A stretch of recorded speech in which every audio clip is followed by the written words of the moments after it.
50대 집사님들 찬양이 좀 좋네요. 이제는 그런 안정된 목소리가 마음에 평안을 주고 그렇습니다. 이번에 요한계시록 읽는데 넷째 대접 재앙이 뭐냐면 대접을 해에 태양에 쏟으라, 그런 재앙이더라고요. 근데 오늘 아침에 여기를 내려오려고 문을 열고 옥상문을 열었는데 빛이 얼마나 강렬한지 순간 눈을 감았어요. 그 바닥에서 이렇게 탁 비친 빛이 마치 요즘 네 번째 재앙이, 대접 재앙이 시작된 것 같은 느낌이 들 정도로 무시무시합니다. 그럼에도 불구하고 우리 여름 성경학교를 아랑곳하지 않고 아주 기가 막히게 해냈습니다. 우리 연인들과 동참한 모든 선생님들, 그리고 모든 성도님들 박수 한번 합시다. 감사합니다. 우리 아이들 잘 자랄 줄 믿습니다. 네. 여러분, 세상에서 우리 하나님의 사람이 가장 무서워하고 두려워해야 될 것이 무엇일까요? 하나님의 사람이 가장 무서워해야 될 것에 대해서 오늘 성경은 오늘 읽은 본문에서 말해줍니다. 그것은 31절 보니까 살아계신 하나님이 징벌하시는 손에 떨어지는 것은 무서운 일입니다. 하나님께서 직접 징벌하시는 사람, 그 징벌을 당하는 사람은 참으로 무서운 일이다 라고 말씀하십니다. 그럼 어떤 사람에게 이런 징벌이 내리게 되는지, 이 무서운 일이 닥치는지 한번 26절부터 우리 천천히 봐 나가겠습니다. 26절에 보면 우리가 진리에 대한 지식을 얻은 뒤에 란 말이 나와요. 진리에 대한 지식을 얻은 뒤란 말은 무슨 말일까요? 32절에는 이걸 뭐라고 표현했냐면 빛을 받은 뒤에 라고 표현하고 있어요. 빛을 받았다, 진리에 대한 지식을 얻었다라는 말은 무슨 얘기죠? 예수 그리스도가 하나님의 아들이시고 그리스도이신 것을 알게 되었다, 그런 얘기입니다. 하나님께서 둘째 언약을 누구를 통해서? 예수 그리스도를 통해서 완성하실 거라는 것을 알았다는 것이죠. 예수님이 구원자이시고 메시아이시고 하나님의 아들이신 걸 안 후에 란 말입니다. 그런 뒤에도 어떤 일을 한대요? 어떤 사람은 짐짓, 죄를 짓고 있으면, 여러분 짐짓이라는 말 아세요? 짐짓? 짐짓. 한국어를 잘 아는 줄 아는데 모르더라고요. 잘. 짐짓이 뭐예요? 짐짓? 예? 짐짓. 짐짓. 참 자주 우리가, 여러분이 이런 단어를 써본 적 있어요? 짐짓이라는 단어? 짐짓. 근데 이게 우리나라 단어를 사전을 찾아봐도 이게 뭐라고 되어 있냐면 고의로, 자발적으로, 자원해서, 그런 말이더라고요. 짐짓이라는 말이. 근데 헬라어 원어도 같은 말이에요. 이것이 그래서 베드로전서 5장 2절은 뭐라고 번역을 했냐면 자원하는 마음으로 라는 식으로 번역되어 있습니다. 근데 이 사람이 어떤 사람이에요? 짐짓 죄를 짓고 있으면 어떤 사람에게 무서운 형벌이매요? 짐짓 죄를 짓는 사람이에요. 어떻게 해요? 몰라서, 부지중에, 내가 약해서 짓는 죄가 아니라 마음으로 원해서 짓는 죄를 말해요. 칼빈 같은 주석가는 이것을 즐거움으로, 기쁨으로 죄를 짓는다, 이렇게 또 표현하고 있어요. 그런 사람들이 있을까요? 짐짓 죄를 짓는 사람, 자원해서 죄를 짓는 사람, 막 그 죄를 즐기는 사람, 이런 사람이 있을까요? 이런 사람들을 짓고 있으면 어때요? 속죄 제사가 더 이상 남아있지 않습니다. 그래요. 속죄의 대사가 더 이상 남아있지 않다. 이게 무슨 말이죠? 계속 질문만 하네요, 제가. 네? 속죄의 제사가 더 이상 남아있지 않대요. 우리 정말 예쁜 아이들이 여기 앞에 앉아 있어요.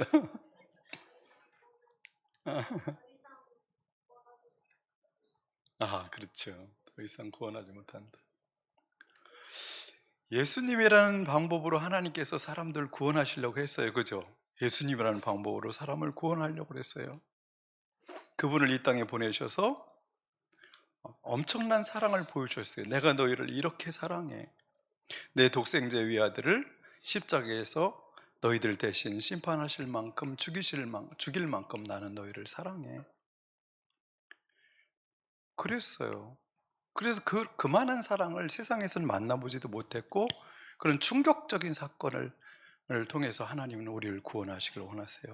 내가 너희를 이렇게 사랑하니까 나에게 돌아와라. 나에게 돌아와라. 그런데도 그런 것을, 그분이 그런 사랑인 것을 알면서도, 예수님이 하나님의 아들이신 것을 알면서도, 예수님의 십자가에 죽으심은 우리를 향한 하나님의 그 크신 사랑의 면을 알면서도 짐짓 죄를 짓는 사람은 어때요? 또 다른 제사가 없대요. 이 말을 다른 말로 하면, 예수님으로 안 되는 사람은 소망이 없다, 그 말이에요. 예수님으로도 변화되지 않는 사람, 예수님으로도 하나님께 돌아올 수 없는 사람은 다른 방법이 더 이상 남아있지 않다는 거예요.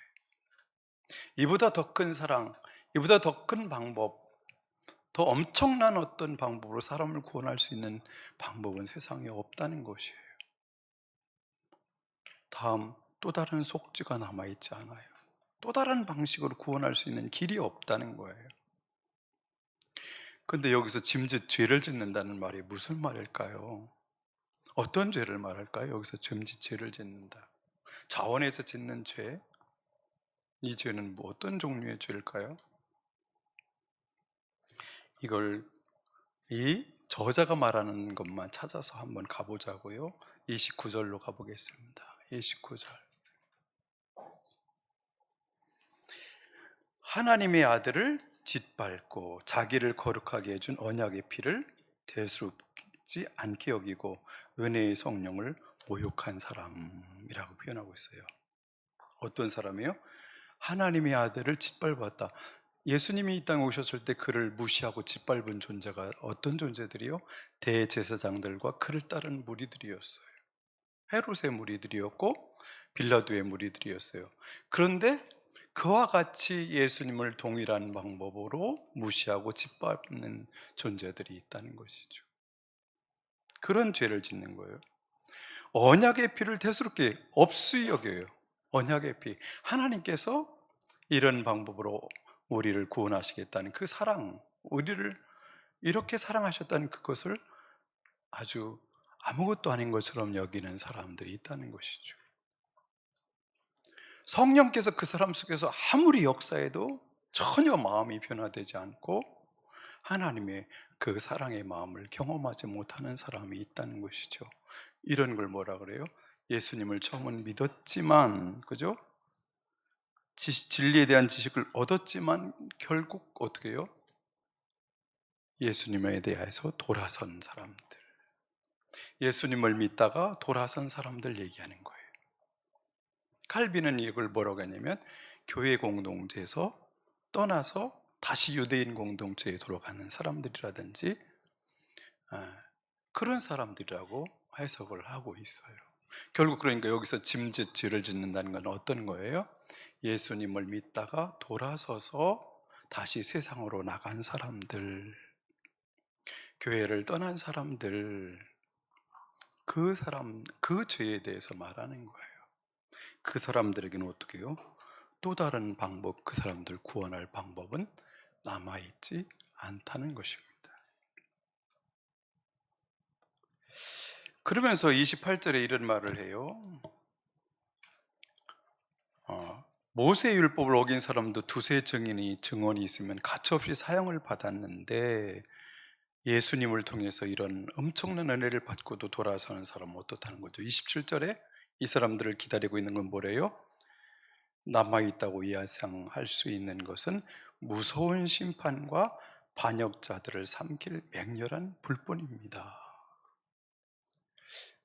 마지막에 이번에 우리들이 어린이들이 뭘 배웠어요? 예수님을 시험하는 악마에 대해서 배웠어요. 마지막에 예수님께서 오셔서 그 악마를 결박해서 어디에요? 무저갱에 집었는데요. 무저갱은 뭐예요? 끝이 없다. 바닥에 끝이 없어. 바닥에 끝이 없어. 계속 떨어지는 곳이에요. 무 없을 무자예요. 낮을 저. 더 낮은 곳이 없어. 계속 들어가는 그런 곳이라고 표현하고 있어요. 그곳에 사단 권세를 가둘 때에, 악마를 가둘 때에 그를 따르는 자들도 그 불지옥에 들어간다, 이렇게 표현하고 있습니다. 오늘 30절 같이 읽어볼까요?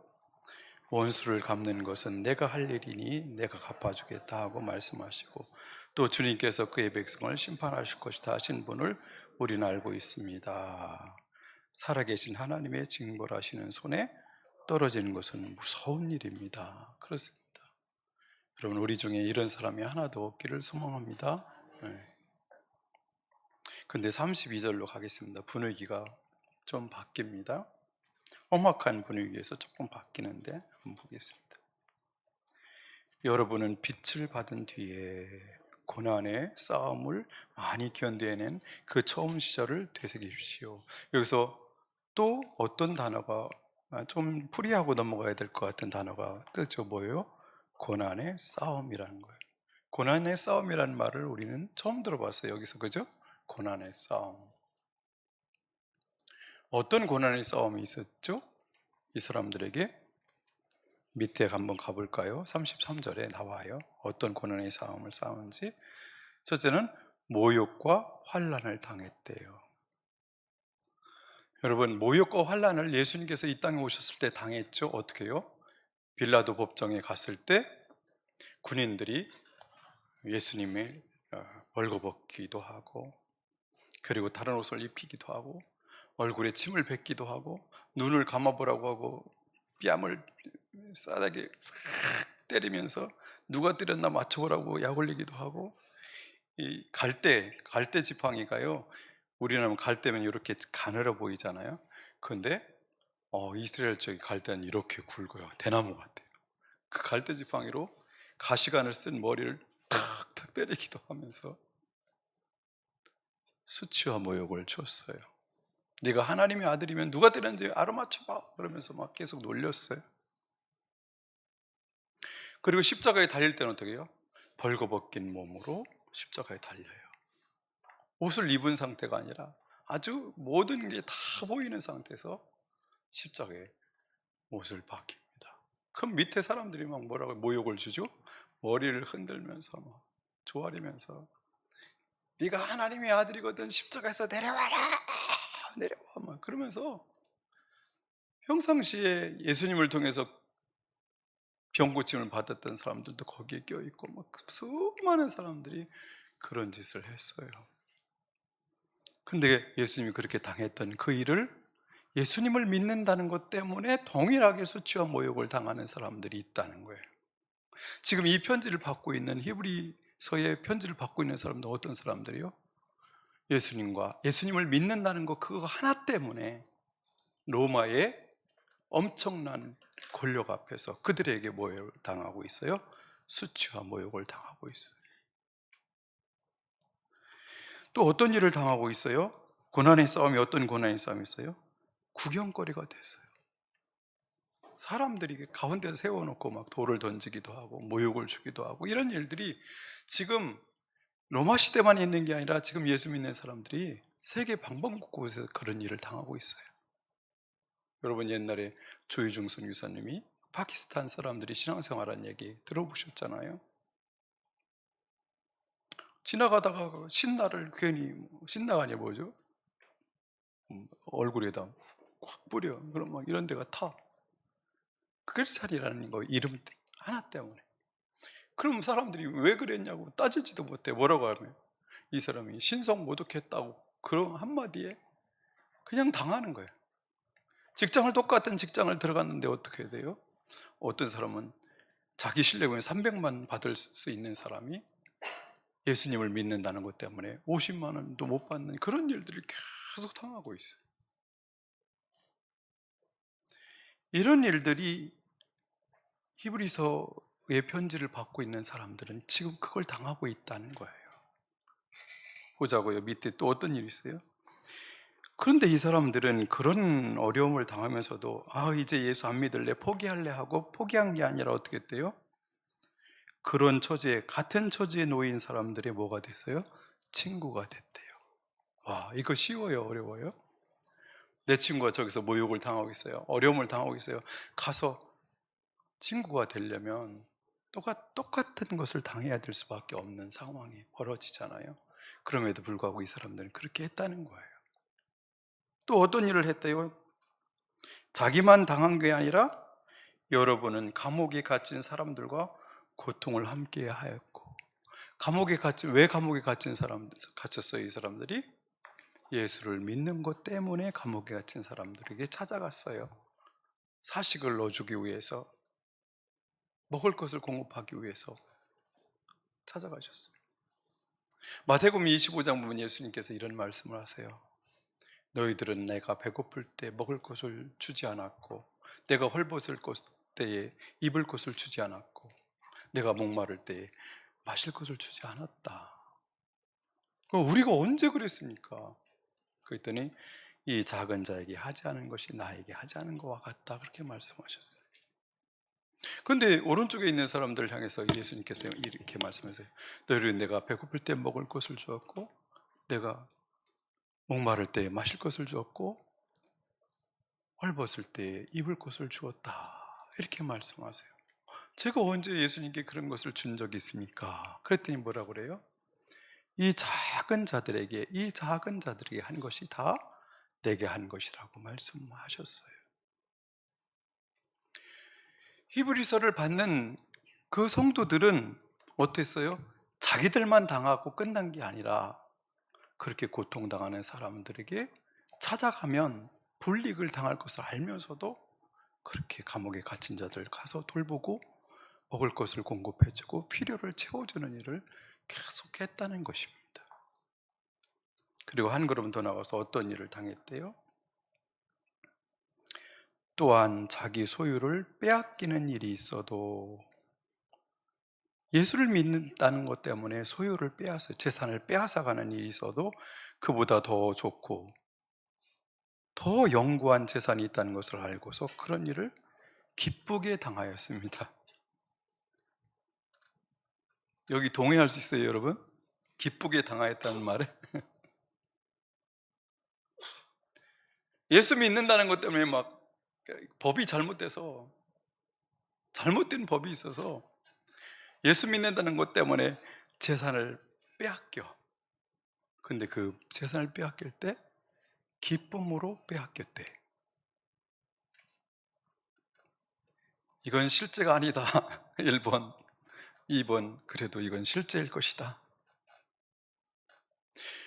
근데 사도행전 5장에 보면 그런 내용이 나와요. 사도들이 예수님을 믿는다는 것 때문에 잡혀가가지고 실컷 두드려 뺐어요. 막 그 군병들이 때리고 나서 다시는 예수 이름으로 말하지 마! 그리고 내보냈는데 이렇게 표현해요. 예수의 이름 때문에, 예수를 믿는다는 것 때문에 핍박받을 수 있는, 욕을 얻어먹을 수 있는 그런 사람이 되는 것이 너무 기뻐서 실컷 얻어 터지면서 나가면서 기뻐하면서 공의 앞을 떠났더라, 그렇게 표현하고 있어요. 좀 이상하지 않아요, 이 사람들? 이상한 사람들이. 그래서 지금 이 얘기를 하는 거예요. 너희들 처음에 이렇게 살아난 거 기억하지? 처음 예수 믿을 때에 이런 어려운 일을 당하면서도 너희들이 견디고 견뎠는데 지금 이 사람들이 어떻게 해요? 믿음이 흔들리고 있어요. 이게 1년, 2년, 3년, 4년, 5년, 10년이면 끝이었으면 좋겠는데 이게 어떻게 해요? 15년, 20년, 30년 계속 법이 바뀌지 않아. 로마 정권은 무너지지 않고 황제들의 정책은 바뀌지가 않아. 이게 한 번 끝났으면 좋겠는데 견딜만 하겠는데 이렇게 살 수 있겠는데 이게 10년, 20년, 30년, 40년 지속될 때 이걸 견디고 나가는 것은 어려운 일이죠. 어려운 일이에요. 그래서 오늘 히브리서 저자는 이렇게 말해요. 처음 너희들이 그렇게 했던 때를 생각하라. 생각하라. 깊이 묵상하라. 그때 어떤 마음으로 그것을 견뎠는지를 생각하라 하는 거예요. 요한계시록 2장에 보면 에베소 교회가 나오는데 거기에 에베소 교회에 책망받을 일은 한 가지였어요. 그게 뭐였죠? 첫사랑을 잃어버렸다는 거예요. 첫사랑을 버렸다는 거예요. 첫사랑을 잃어버렸대요. 여러분 첫사랑 기억하세요? 첫사랑. 예수님 만났을 때 그 뜨거웠던 첫사랑 기억하세요? 그때 거의 다 여러분 이렇게 찬송하지 않았어요? 죽어도 괜찮아요. 주님을 위해서 죽겠습니다.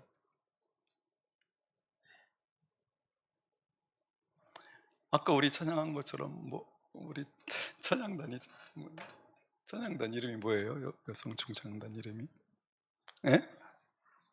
낮은 소리? 와, 난 빛의 소리라고 옛날에 청년 때 빛의 소리 찬양단 이름을 줬는데 낮은 소리. 좋네요.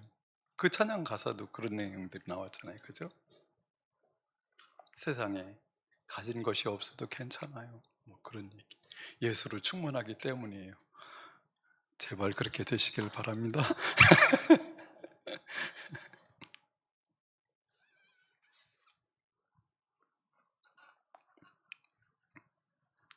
근데 그렇게 견딘 것은 뭐래요? 34절 하반절에 보면 더 좋고 더 영구한 재산이 있다는 것을 알기 때문이었다는 거예요.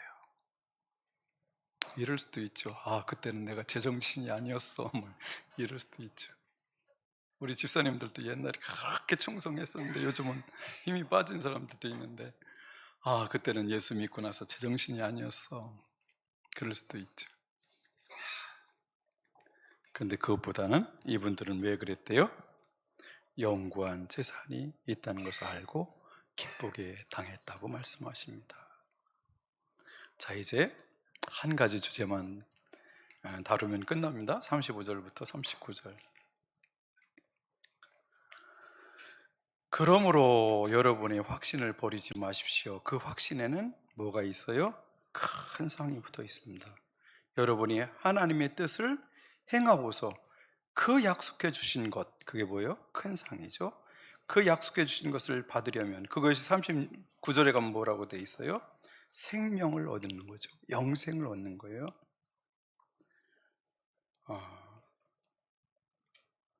약속해 준 것을 받으려면 인내가 필요합니다 라고 그랬어요. 인내가 필요합니다. 이제 저를 보시기 바랍니다.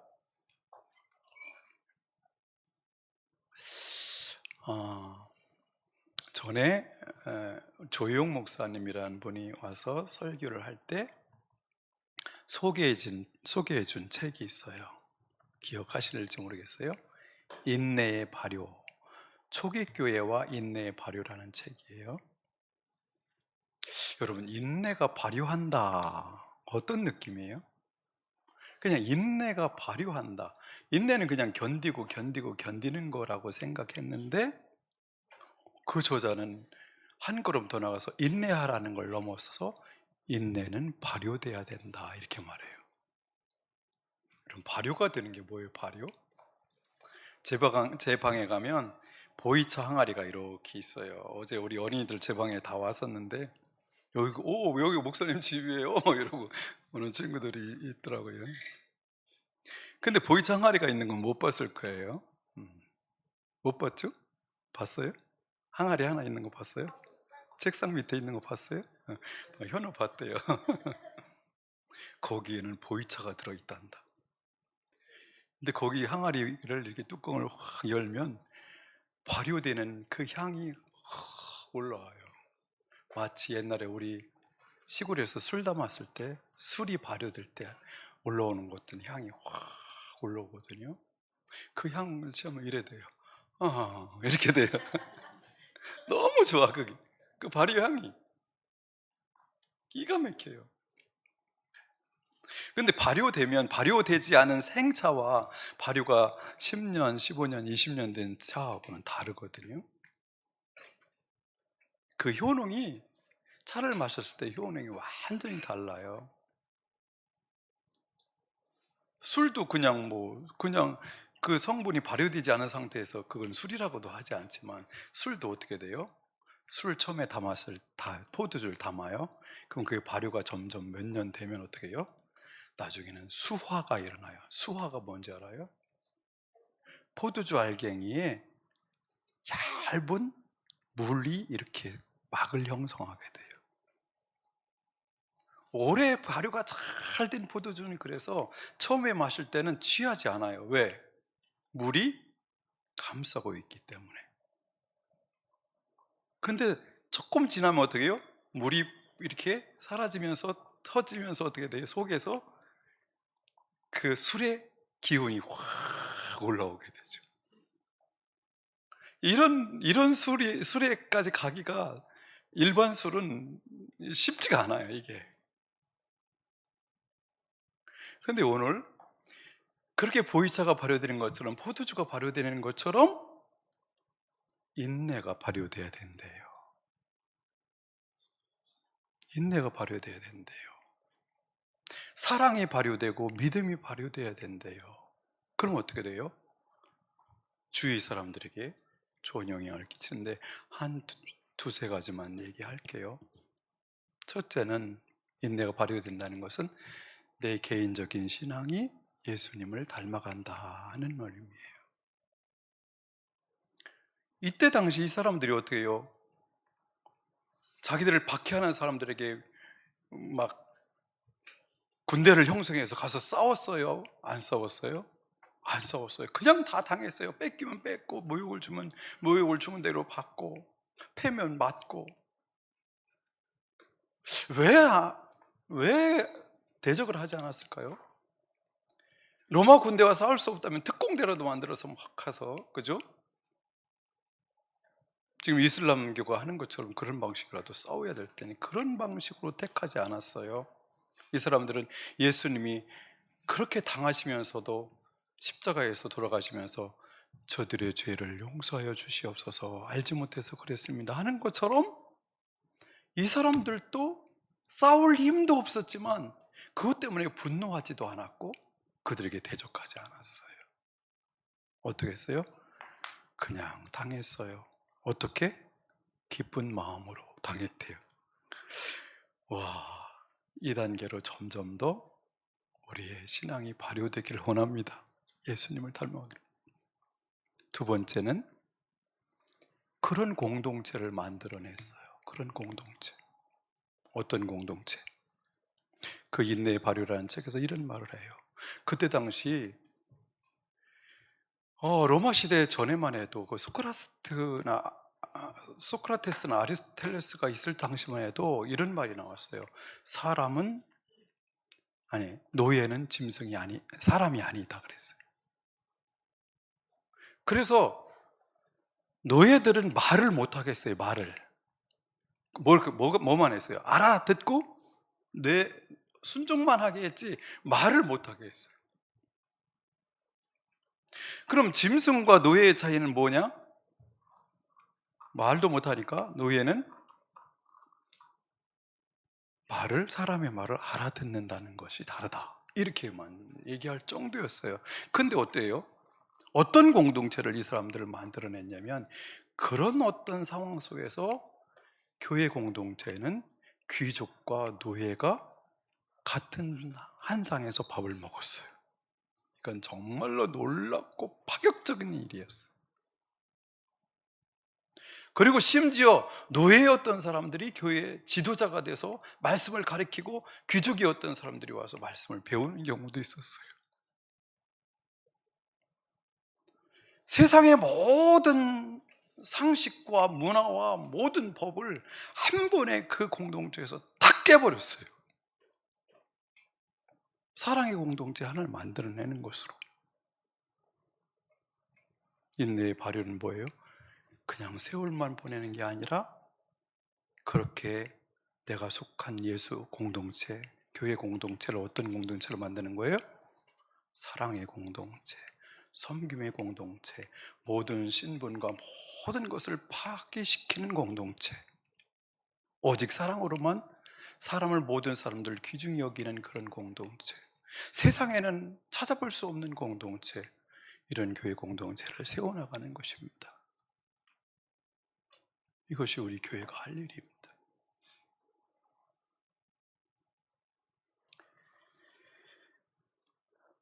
그리고 세 번째,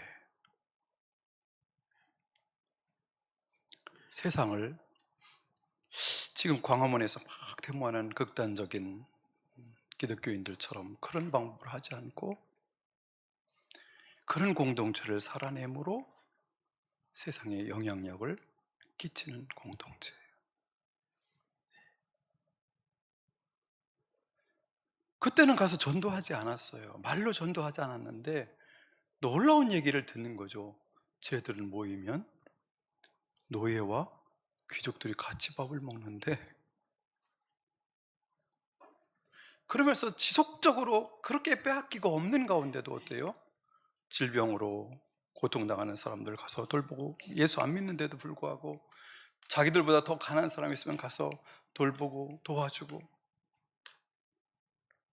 이런 일들을 초대교회는 계속 했어요. 인내의 발효는 뭐예요? 인내하라. 그냥 세월만 견디고 배반하지 않는 것으로 끝나는 게 아니라 어때요? 내가 예수를 닮아가고 그를 예수를 닮아가는 사람들이 모인 공동체로 세상에 없는 그런 하나님 나라의 신비한 공동체를 만들어가고, 그러므로 세상에 사는 것을 너무 두려워하고 세상에서 피하고 싶은 사람들, 세상에서 도망치고 싶은 사람들, 이 시대의 시스템은 도저히 견디지 못하는 사람들이 피하여 도망올 수 있는 그런 공동체를 만들어내야 될 줄 믿습니다. 그래서 교회가 이 시대에 소망이 되어야 됩니다. 그렇게 우리는 돌아서는 그런 자들도 아니고 그냥 견디는 자들도 아니고 적극적으로 이런 인내의 발휘를 통해서 그런 삶을 살아낼 수 있기를 소망합니다.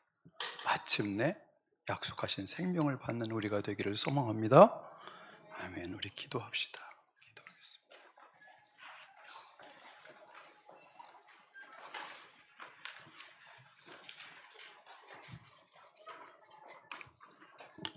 첫째 기도는 여러분 목장 가운데 교회를 떠난 사람들, 예수 그리스도를 떠난 사람들을 위해서 기도하십시오. 그 사람들 다시 돌아올 수 있도록 위해서 기도하십시오. 그 사람들에게 너무 무서운 것이 기다리고 있다고 성경은 말하고 있습니다. 두 번째는 우리가 인내의 발효를 통해서 정말 초대교회인들처럼 예수님처럼 그런 공동체를 만들어갈 수 있게 해달라고 우리 기도하겠습니다.